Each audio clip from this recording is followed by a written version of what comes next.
finish out the year, which would be the remainder of Mr. Martell's term. I wrote a memo that went out a few weeks ago when the news dropped that Mr. Martell was going to be leaving, and I think your letter will be dated August 19th. So after I talked to Mr. Spurk to confirm, we have 30 days. Within those 30 days from that August 18th date, we must fill the seat. Each time we've been through this process, it's a little bit different, challenging in its own unique way. This will be my 4th time through the process for a council member, and we also did it additionally for the controller. And I think each time has been a little bit of a different circumstance. But for me, I think this is kind of the easiest of them and most obvious. I'd like to think we're getting a little better at it as we do it so often, unfortunately for different circumstances. But for me, there was a pretty clear delineation of responsibility that I thought would be the easiest. Obviously, with a general election coming up in November for City Council, we have some incumbents who won the primary and are essentially unopposed in the general election, and one new member of council pending the general election.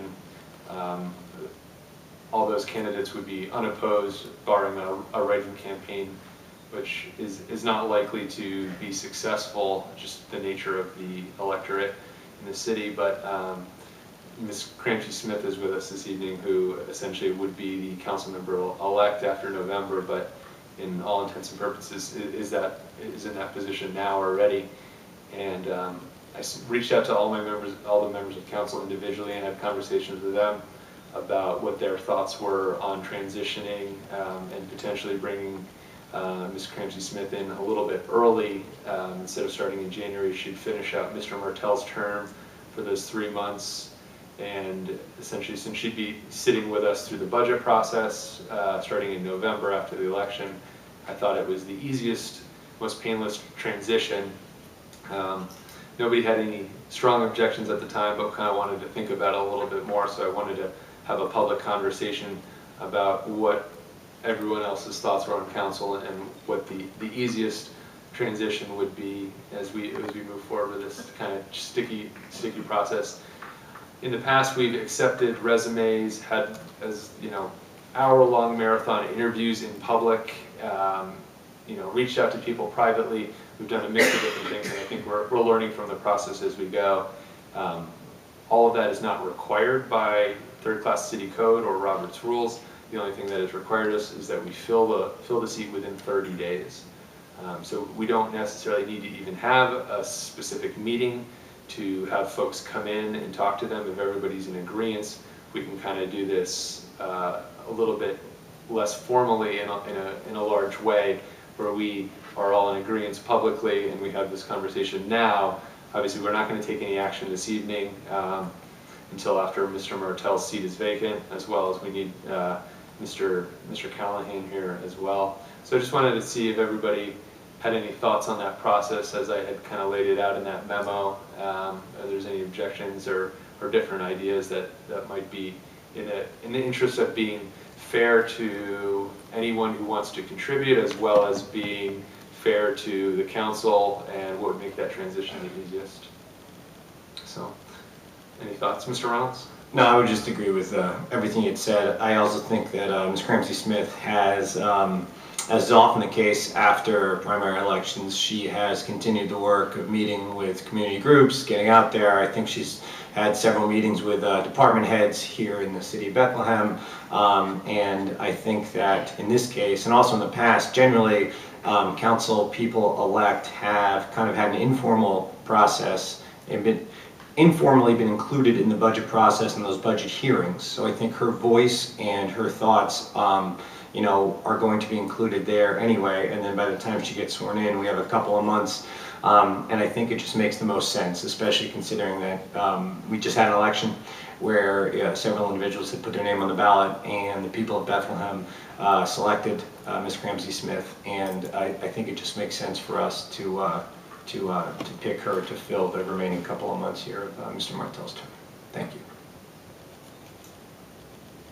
Mr. Grove? Thank you, President Waldron. I agree with Councilman Reynolds.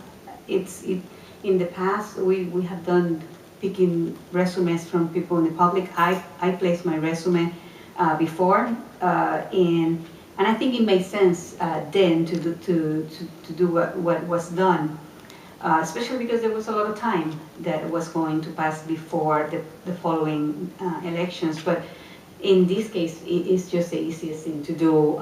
You know, the people of Bethlehem, like Councilman Reynolds said, elected her, and I think that she's ready. And it only makes sense that she start right now.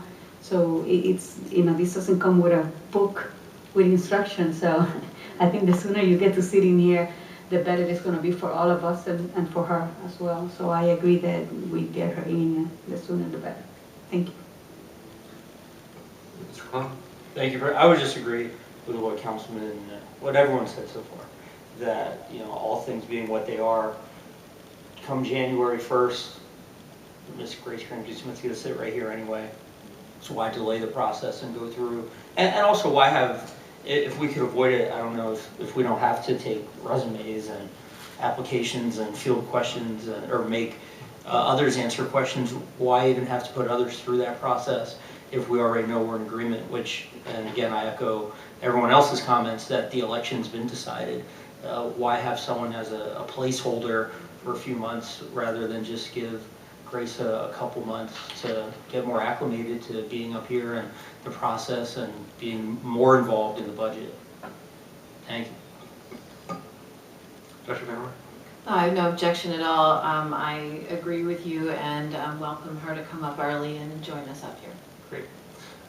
Ms. Crampsie Smith, I had an opportunity to reach out to you a few weeks ago and kind of have this discussion with you to make sure you were available to step up early. I just wanted to make sure that that was still the case. Yes, absolutely. Great. So, you know, as we move forward, I think that the easiest way to do this would be to, not in this meeting, we can look at potentially doing it maybe the first meeting in September, where we make a motion, essentially, which gets seconded, and we would vote on that motion to appoint you. I mean, we can work out those details kind of in-house here between Mr. Spurk and Mr. Bedoni about making sure that we do it as in a way that is as required. I think in the past we've had a resolution that we voted on as well, so I think that would be a good practice to continue to do that as well. And then we'd have to essentially bring in a judge at one of those, either that first meeting in maybe that first meeting in September, the second one, to swear you in, and then you would sit that evening for your first council meeting. So if anybody has any additional thoughts on that process, we can kind of figure it out in the next couple weeks, but otherwise I think that is the plan as we move forward, unless anything else comes up. Great. Well, thank you.